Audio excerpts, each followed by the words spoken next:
আমৃত্যু ভালোবাসি তোকে। লেখনীতে সালমা চৌধুরী। পর্ব 23। সঙ্গে আমি আরিশা। আবির কল রিসিভ করে সালাম দিল। মালিহা খান সালামের উত্তর দিয়ে কিছুটা তপ্ত স্বরে বললেন, তুই কি বাসায় আসবি না? আবির স্বাভাবিক কণ্ঠে বলল, আসবো একটু পর। কেন?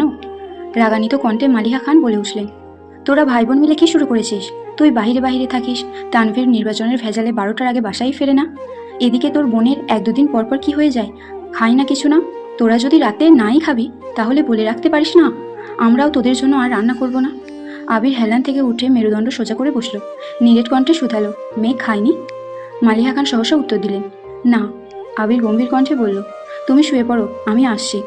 আর কিছু না বলেই উঠে পড়লেন। আবিরকে রুম থেকে বের হতে দেখে রাকিব আর রাসেল দুজনেই ছুটে আসে।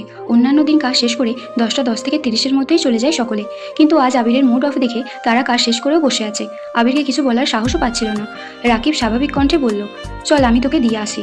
আবির শক্ত কণ্ঠে জবাব দিল, আমি একা যেতে পারবো। রাকিব পুনরায় বলে উঠল, তোর হাতের অবস্থা দেখেছিস তুই? এই অবস্থায় বাইক চালালে তো অ্যাক্সিডেন্ট করবি। তার থেকে আমার কথা মান, আমি দিয়ে আসি তোকে। আবির শক্ত দৃষ্টিতে তাকালো রাকিবের দিকে, দাঁতে দাঁত চেপে ঘোষণা করলো, বললাম তো যেতে পারবো। রাসেল ঠান্ডা কণ্ঠে বলল, এত বৃষ্টিতে বাইক নিয়ে যেতে পারবি?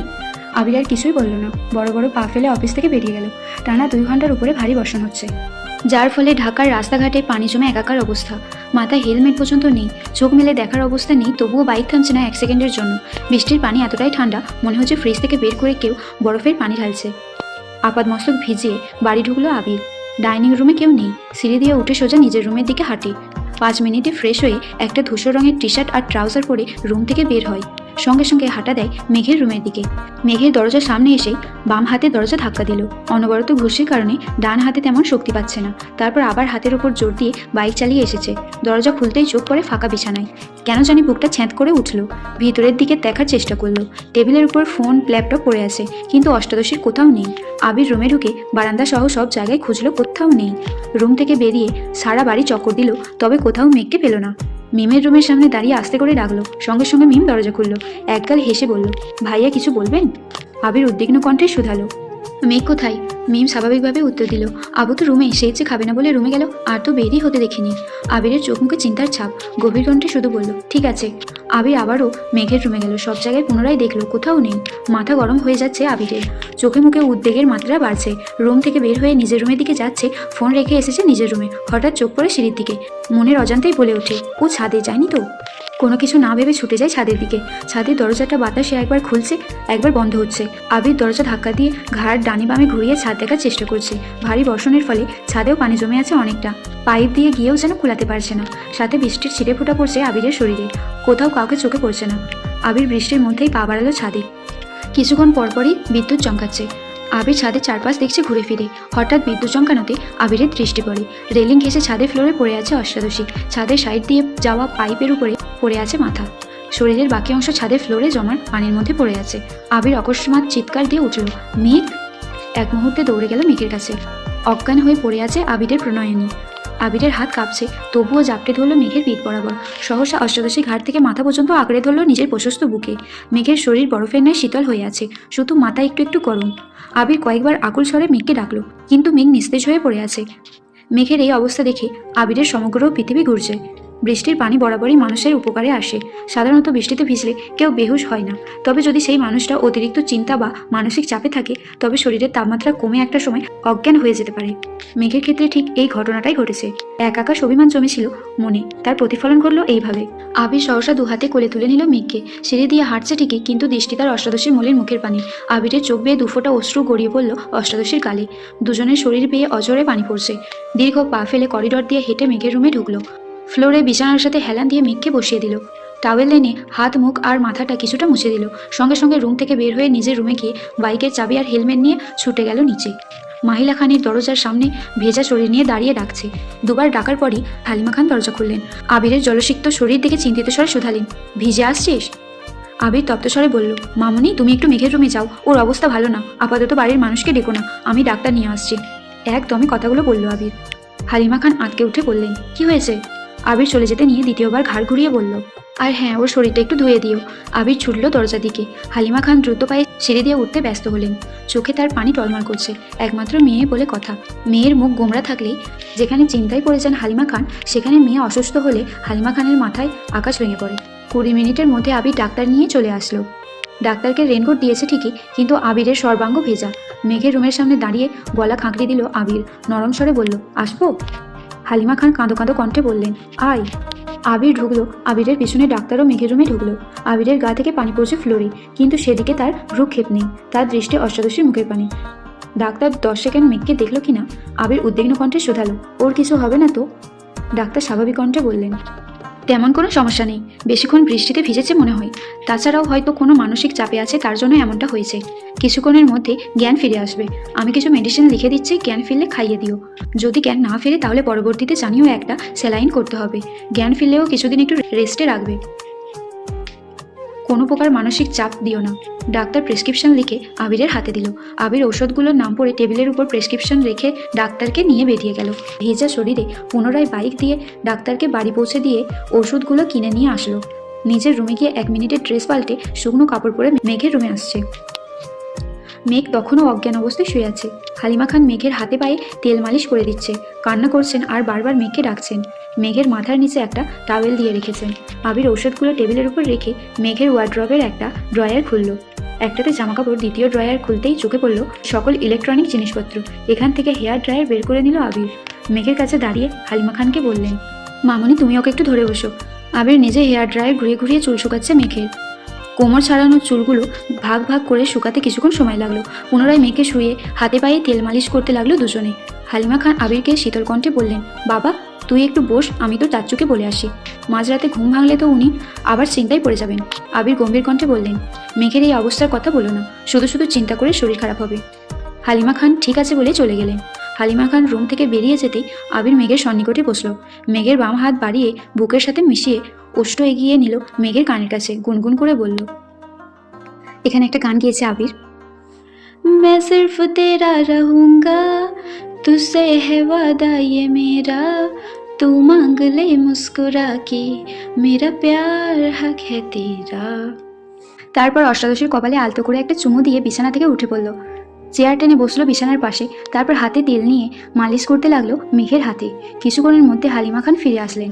হালিমা খানও মেঘের ডান হাতে দুপায়ে মালিশ করে দিচ্ছেন আর একটু পরপর মেঘকে ডাকছেন। বেশ কিছুক্ষণ পর মেঘের জ্ঞান ফিরেছে। সঙ্গে সঙ্গে আবির মেঘের হাত ছেড়ে দিয়েছে। হালিমা খান কান্না করতে করতে মেঘকে ডাকছে, মেঘ এই মেঘ কি হয়েছে তোর? মেঘ কয়েকটা বার পিটপিট করে চাইলো মায়ের দিকে। বুঝে উঠতে পারছে না তার সাথে এতক্ষণ কি ঘটেছে। মায়ের প্রশ্নের উত্তর দেওয়ার মতো শক্তি তার নেই। চোখ ঘুরিয়ে নিজের অস্তিত্ব বোঝার চেষ্টা করছে। নিজের রুমটা পরখ করতে লাগলো মেঘ। হঠাৎ দৃষ্টি পড়ে বাম পাশের চেয়ারে বসা আবির ভাইয়ের দিকে। মায়া ভরা দৃষ্টিতে তাকিয়ে আছে মেঘের পানি। মেঘও কয়েক মুহূর্ত তাকিয়ে রইল আবির ভাইয়ের দিকে। মনে পড়তে লাগলো সন্ধ্যার পর থেকে ঘটে যাওয়া ঘটনাগুলো। তৎক্ষণাৎ দৃষ্টি সরিয়ে নিল আবির ভাইয়ের দিক থেকে। পুনরায় চোখ বন্ধ করে ফেলল মেঘ। হালিমা খান মেঘের কপালে হাত রেখে আটকে উঠলেন। সঙ্গে একবার গলাতেও হাত রাখলেন। সহসা বলে উঠলেন, মেঘের তো জ্বর উঠেছে। আবির গম্ভীর কণ্ঠে বলল, তুমি ওকে উঠাও, আমি খাবার নিয়ে আসছি। ঔষধ খাইয়ে দিলে যদি একটু কমে। হালিমা খান চিন্তিত স্বরে বললেন, তানভীর কোথায় আছে? আবির শক্ত কণ্ঠে জবাব দিল, ওকে জানিয়েছি আসতে সে। মেঘ নিস্তেজ অবস্থায় শুয়ে আছে। চোখ খুলে আবির ভাইকে দেখার শক্তিটুকুও যেন পাচ্ছে না। কথা বলা তো বহু দূরের বিষয়। আবির নিচে গিয়ে একটা প্লেটে অল্প ভাত আর একটু তরকারি নিয়ে আসলো।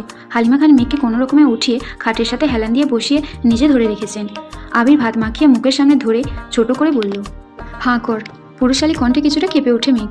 তৎক্ষণাৎ ছোট করে হাঁ করল। আবির ভাই অষ্টাদশীকে নিজে হাতে খাইয়ে দিচ্ছে, কিন্তু অষ্টাদশীর মনের ভিতর আনন্দ নেই, কোনো রকম উত্তেজনা নেই। যে আবির ভাই তার মনের ভিতর সারাক্ষণ একাদোকা খেলতো, সেই আবির ভাইকে চোখ মেলে দেখার সাধ্যই তার হচ্ছে না। কয়েক লোকমা ভাত কোনো রকমে গিলল। পরের বার দিতে গেলে আস্তে করে বামে ডানে ঘাড় ঘুরালো। আবিরও বুঝতে পারল মেঘের অভিব্যক্তি। জোর করল না আর। হাত ধুয়ে নিজের হাতেই মেঘের মুখ ধুইয়ে দিল। তারপর ঔষধ খাইয়ে একবার মেঘের কপালে হাত রাখলো। জ্বরের মাত্রা বেড়েছে। আবির শীতল কণ্ঠে বলল, মামনি তুমি থাকো ওর কাছে, কোনো সমস্যা হলে আমায় ডেকো, আমি সজাগ আছি। আবির প্লেট হাতে নিয়ে চুপচাপ বেরিয়ে গেল রুম থেকে। 10-15 মিনিট পর তানভীর দৌড়ে বাড়িতে ঢুকে। এমপির গাড়ি করে ড্রাইভার এসে দিয়ে গেছে তানভীরকে। মেঘের রুমে গিয়ে কোমল কণ্ঠে মাকে শুধালো, কি হয়েছে মেঘের? মেঘের পাশে বসে কপালে হাত রাখলো। থার্মোমিটার এনে জ্বর মাপলো 100 ডিগ্রি ফারেনহাইট তাপমাত্রা। মেঘ জ্বরে কাঁপছে। তানভীর ছুটে গিয়ে নিজের রুম থেকে কেবিনেট থেকে আর একটা কম্বল এনে বোনের গায়ে ছড়িয়ে দিল। তারপর একটা ছোট রুমাল ভিজিয়ে কিছুক্ষণ জলপট্টি দিল। হালিমা খান এখনও ফুপিয়ে ফুপিয়ে কাঁদছে। তানভীর মায়ের দিকে চেয়ে মোলায়েম কণ্ঠে বলল, ডাক্তার কি বলেছে? হালিমা খান কান্নারত কণ্ঠে বললেন, বলেছে সিরিয়াস কোনো সমস্যা নেই, রেস্ট নিতে আর চিন্তা কম করতে, ঔষধ দিয়ে গেছেন। ঔষধ খাওয়ানো হয়েছে? হালিমা খান কোমল কণ্ঠে বললেন। হ্যাঁ, আবির খাইয়ে দিয়ে গেছে। তানভীর নমনীয় কণ্ঠে মাকে প্রশ্ন করলো, ভাইয়া কোথায়? কিছুক্ষণ হলো গেল এখান থেকে। তানভীর আর কিছু বলল না, চুপচাপ কিছুক্ষণ চলপট্টি দিল বোনের কপালে, তবে জ্বর কমার কোনো নামগন্ধ নেই। এদিকে আবির রুমে এসে ব্যালকনিতে পায়চারি করতে লাগলো। বাইরে এখনও বৃষ্টি হচ্ছে, মাঝে মাঝে কিছুক্ষণ বিরতি নেই আর ভারী বর্ষণ শুরু হয়। তাপমাত্রা কম থাকার পরেও আবিরের শরীর ঘামছে, স্থির হতে পারছে না কোনোভাবেই। তামাটের চেহারা কুচকুচে কালো বর্ণের হয়ে আছে। দুপুরে খাবার খেয়েছিল, তারপর সন্ধ্যায় শুধু 1 কাপ কফি খেয়েছে। মধ্যরাত হয়ে গেছে, খায়নি এখনো, তাই মুখটা মলিন হয়ে আছে, হাতের অবস্থাও করুণ। বাসায় ফেরার পথে ব্যান্ডেজ খুলে ফেলেছিল। বৃষ্টির পানিতে কাটা অংশগুলো ফ্যাকাশে হয়ে গেছে। কিছুক্ষণ পর আবির বড় বড় পা ফেলে ছাদে চলে গেল। সম্পূর্ণ শরীর ভিজতে বেশি সময় লাগলো না। ছাদের কর্নার থেকে সিঙ্গেল সোফা টেনে মাঝ বরাবর রেখে সেখানে বসে পড়ল। অসীম দূরত্বে চেয়ে থাকে অনেকটা সময় ধরে। তারপর চোখ বন্ধ করে শ্বাস টেনে নিজেকে প্রশ্ন করলো, আমি কি এখন ফিরে ভুল করে ফেললাম? আবিরের মনে পড়ছে পুরনো স্মৃতি। এক প্রণয়নী 2 বছরের নীরবতা কুড়ে কুড়ে খাচ্ছিল তাকে। প্রিয় মানুষের উপস্থিতি যেমন বক্ষ স্পন্দন বাড়াতে সক্ষম, তার থেকেও বেশি কষ্টদায়ক নিজের প্রেয়সীকে গুরুগম্ভীর থাকতে দেখা, আর যার কারণ সে নিজেই। একটা সামান্য ভুলের কারণে গত 2টি বছর প্রেয়সী তার চোখে চোখ রাখেনি, এক টেবিলে একসাথে খেতেও বসেনি, মুখ ফুটে একটা কথা পর্যন্ত বলেনি। এর বেশি সহ্য করার ক্ষমতা একটা 18 বছরের যুবকের পক্ষে কখনো সম্ভব ছিল না। প্রেয়সীর প্রতি অনুভূতি তার 7 সাগরের পানির ন্যায়, যা কখনো পরিমাপ করা সম্ভব না। যখন তার সহ্যের সীমা শেষ হতে চলল, তখন তার সামনে 2টি রাস্তা ভেসে উঠেছিল। এক, স্কলারশিপে বিদেশে যাওয়া, দ্বিতীয় হলো ঢাকা ভার্সিটিতে পড়াশোনা। আবির বাড়ির প্রতিটা সদস্যের থেকে মতামত নিয়েছিল সেদিন। এমনকি তার হৃদয় হরণের কাছেও সেদিন আকুল মিনতি করে জিজ্ঞেস করেছিল সে কি চায়। ছোট্ট হৃদয় হরণের অভিমানের মাত্রা এতটাই তীব্র ছিল যে সেদিনও আবিরের চোখে চোখ রাখেনি, আবিরের কোনো কথার উত্তর দেয়নি। 2 বছর যে ললনার অভিমান ভাঙাতে অক্ষম, সেই ললনার অভিমান কয়েক মাসে ভাঙানো সম্ভব ছিল না। তারপরও আবির শেষবার যাওয়ার আগে নিষ্পলক চেয়েছিল তার সেই ললনার দিকে। যদি একবার বলতো, ভাইয়া তুমি যেও না, কিন্তু না, শেষ দিনও মুখ ফুটে কিছুই বলেনি তার প্রেয়সী। আবির পাড়ি জমালো ভিন দেশে। এই পৃথিবীর বুকে যাকে সবচেয়ে বেশি ভালোবেসেছিল, সেই রাজকন্যাকে ফেলে চলে গিয়েছিল বহু দূরে। আবিরের কাদম্বিনী নুপুরপুরে চঞ্চল পায়ে সারাক্ষণ খান বাড়িতে ছুটোছুটি করতো, অথচ আবিরের সামনে আসলেই তার পা থেমে যেত, মুখ লুকাতো মায়ের আঁচলের নিচে। আবির খুব চেষ্টা করেছিল ললনার অভিমান ভাঙানোর, কিন্তু সে প্রতিবারই ব্যর্থ হয়েছিল। পড়তে গেলে, ঘুমাতে গেলে সেই চঞ্চল পায়ের নুপুরের শব্দে আবিরের হৃদয় ভেঙে চূর্ণ বিচূর্ণ করত। যেই ছুটোছুটি, যেই চঞ্চলতা সে নিজের চোখে দেখতে পারে না, তার শব্দ কানে আসলে আকাশ ভেঙে পড়তো মাথায়। তাই খুলিয়ে নিয়েছিল মেঘের পায়ের নুপুর। দেশ ছেড়ে যাওয়ার কিছুদিন পূর্বে তানভীরকে জড়িয়ে ধরে 2 বছরের জমাটবদ্ধ নীল পাহাড় ভেঙে আছড়ে কেঁদেছিল আবির। বোধ শক্তি হওয়ার পর সেটাই ছিল আবিরের প্রথম কান্না। লোকে বলে পুরুষ মানুষের কাঁদা নিষেধ, কান্না এলে কাঁদা যাবে না, চাপিয়ে রাখতে হবে তার মনের গহীনে। কিন্তু যখন জীবনের সবচেয়ে মূল্যবান জিনিসটা হারিয়ে যায় বা নিজের থেকে প্রিয় ব্যক্তির সাথে দূরত্ব বেড়ে যায়, পুরুষ মানুষ চাইলেও নিজেকে শক্ত রেখে অনুভূতি চেপে রাখতে পারে না। তানভীর আবিরের সেই মরা কান্না দেখে বিস্ময়কর চোখে তাকিয়েছিল। কয়েক মুহূর্ত পর আবিরকে জড়িয়ে ধরে কয়েক শতবার শুধু জিজ্ঞেস করেছিল, কি হয়েছে, কি হয়েছে ভাইয়া, কাঁদছো কেন, বলো আমায়। কিন্তু বাঁধহীন কান্নার ফলে আবিরের কোনো উত্তরই দিতে পারছিল না। পরক্ষণে তানভীর উপলব্ধি করেছিল হয়তো দেশ ছেড়ে প্রিয়জনদের ছেড়ে চলে যাবে, তাই এভাবে কাঁদছে। সে আর প্রশ্ন করেনি, নিশ্চুপ ভাইয়ের কান্নার গভীরতা মাপতে ব্যস্ত হয়েছিল। আবিরের সেই ক্রন্দনরত স্থির হয়েছিল প্রায় 1 ঘন্টা। কান্নার মাত্রা কিছুটা কমার পর তানভীর ধীর কণ্ঠে শুধিয়েছিল, কি হয়েছে ভাইয়া, এভাবে কাঁদছো কেন? আবির কান্নারত কণ্ঠে শুধু বলেছিল, আমি ওকে ছেড়ে এত দূরে কিভাবে থাকবো। গভীর রাত, শান্ত নিস্তব্ধ একটা পরিবেশ। আবিরের এই কথাটা তানভীরের হৃদয়ে গিয়ে লেগেছিল। তানভীরের বয়স তখন সবেমাত্র 16তে পড়েছে। এত কিছু না বুঝলেও ভাইয়ের কথাটার মানে সে স্পষ্ট বুঝতে পেরেছিল। তানভীর ছোট্ট করে প্রশ্ন করেছিল, কে এসে? আবির তখনও অঝরে কেঁদেই চলেছে। গলা খাঁকারি দিয়ে ছোট্ট করে বলেছিল, মেঘ। তানভীর বিমোহিত নয়নে তাকিয়েছিল বেশ খানিকক্ষণ। তারপর ভাইয়াকে শান্ত করে ছাদের ফ্লোরে বসে আবিরের অব্যক্ত প্রেমানুভূতি শুনেছিল। তানভীরের কাঁধে ছিল গুরুদায়িত্ব, একদিকে মায়ের পেটের বোন, অন্যদিকে চাচাতো ভাইয়ের নির্মল কান্না। সবকিছু শুনে শেষমেশ তানভীর আবির ভাইয়ের চোখ মুছে মুচকি হেসে শান্ত কণ্ঠে বলেছিল, তুমি চিন্তা করো না ভাইয়া, আমি আছি তো মেঘকে দেখে রাখার জন্য, তোমার ভালোবাসা তোমারই থাকবে। সেই রাতে 1 ফোঁটাও ঘুমায়নি 2 ভাই। সারা রাত জেগে শুধু মেঘকে নিয়ে অধিবেশন করেছিল। এমনকি দেশ ছেড়ে যাওয়ার দিনও আবির তানভীরকে জড়িয়ে ধরে শুধু একটা কথাই বলেছিল, ওকে দেখে রাখিস, ওর উপর যেন কোনো আঁচড় না পড়ে। আবির দেশ ছাড়ার পর থেকে মেঘকে দেখে রাখার গুরুদায়িত্ব পড়েছিল তানভীরের উপরে। মেঘ কোথায় যায়, কার সাথে মিশে, খাওয়া, পড়াশোনা, স্কুল, কলেজ, টিউশন, পছন্দ অপছন্দ সব কিছুই দেখে রাখা ছিল তানভীরের প্রথম কাজ। শত ব্যস্ততার মাঝেও আবির দিনে কমপক্ষে 3বার করে তানভীরকে কল দিয়ে শুধু মেঘের খোঁজ নিত। 7 বছরে এমন একটা দিন কাটেনি যে আবির মেঘের খোঁজ নেয়নি। তবে গত 7 বছরে মেঘের কোনো ছবি দেখেনি আবির। তানভীর অনেকবার বলেছে, পাঠাতেও চেয়েছিল, কিন্তু আবিরের এক কথা, বেঁচে থাকলে দেশে ফিরেই মেঘকে দেখব। আবিরের দেশে ফেরার দিন এয়ারপোর্টে আসার পর তানভীর আবিরকে জড়িয়ে ধরে কানে কানে বলেছিল, আজ থেকে আমি রিল্যাক্স করব, তোমার বউ তুমি সামলাবে। আবির মুচকি এসে বলেছিল, বউকে সামলাতেই তো 6 মাস আগে ফিরতে হলো। আবির চেয়েছিল আরও 6 মাস পর নিজেকে গুছিয়ে একেবারে আসতে, কিন্তু হঠাৎই অনাকাঙ্ক্ষিত ঘটনা ঘটল, যার ফলশ্রুতিতে 6 মাস ওয়েট করা আবিরের পক্ষে সম্ভব ছিল না। যেই ছেলের জন্য ছোট্ট কাদম্বিনীর গায়ে হাত তুলেছিল আবির, যার জন্য তাকে 9 বছর যাবৎ প্রেয়সীর থেকে দূরে থাকতে হয়েছে, সেই জয় নামক ছেলে পুনরায় আবির্ভূত হয়েছিল মেঘের জীবনে। এইচএসসির পর মেঘকে যে কোচিংয়ে ভর্তি করানো হয়েছে, সেই কোচিংয়ে জয়ও ভর্তি হয়েছিল। তানভীর আর আবিরের অজানা ছিল। জয় মেঘকে দেখার পর থেকে খুব চেষ্টা করেছিল কথা বলার জন্য, কিন্তু কোনোভাবেই সুযোগ হইতেছিল না।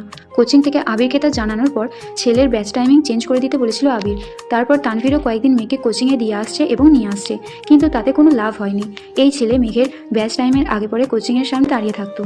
আবির তানভীরকে ওই ছেলের সম্পর্কে খোঁজ নিতে বলে। দিন শেষে জানতে পারে এই ছেলেই ছোটবেলার সেই জয়। এটা জানা মাত্র আবিরের মাথায় রক্ত উঠে গিয়েছিল। ইমার্জেন্সি ভিসা ম্যানেজ করে দেশে ফিরেছে। দেশে ফিরেই 9 বছরের রাগ, ক্রোধ, আক্রোশ সবটা ঢেলে জয়কে পিটিয়েছিল আবির।